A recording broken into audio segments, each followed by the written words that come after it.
2 whistles అయ్యాక చూద్దామండి.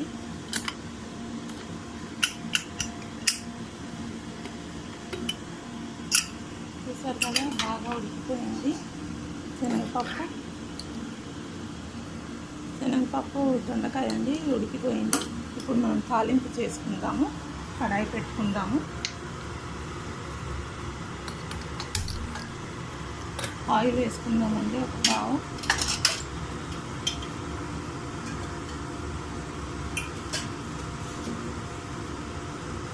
Oil వేసుకుంటున్నాము. ఒక పావు అండి. ఆయిల్ హీట్ అయ్యే వరకు మనం ఆనియన్స్ కట్ చేసుకుందాము.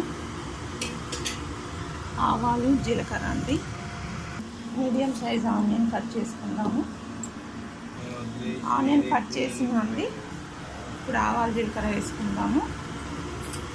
కొద్దిగా ఆవాలండి, జీలకర్ర ఈ చిట్పటలు ఆడాక మనం ఆనియన్స్ వేసుకుందాము. ఆనియన్స్ వేసుకుంటున్నామండి.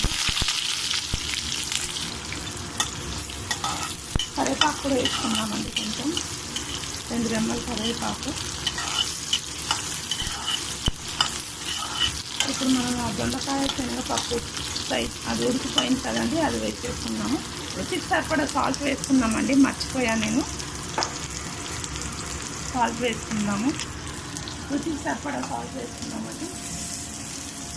సాల్ట్ వేసుకున్నాము. కలిపేసుకున్నాము ఒకసారి.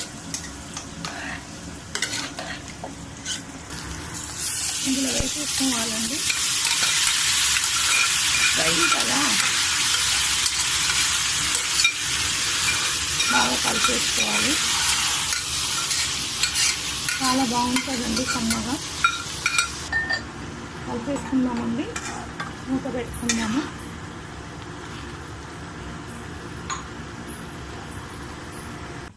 చూద్దామండి, మన దొండకాయ కర్రీ రెడీ అయిపోయింది. చూసారు కదా, బాగా ఫ్రై అయిపోయింది. ఇంకా స్టవ్ ఆఫ్ చేసేద్దామండి. చాలా కమ్మగా ఉంటుంది. చూసారు కదా, స్టవ్ ఆఫ్ చేసేద్దాము. స్టవ్ ఆఫ్ చేసేసానండి.